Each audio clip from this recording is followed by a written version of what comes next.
Hello, today I will show you how to change your personalized voice settings in Sword of Convallaria.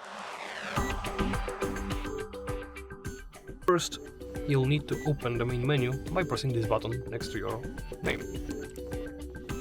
After doing so, go into the settings by pressing this icon right here. Then go into the audio settings, and right here at the very bottom will be turn on personalized voice settings. Thanks to this you can set a personalized voice for when your characters are in battle, in conversation, and many other things. Right here you can also reset the personalized voice. And that's it.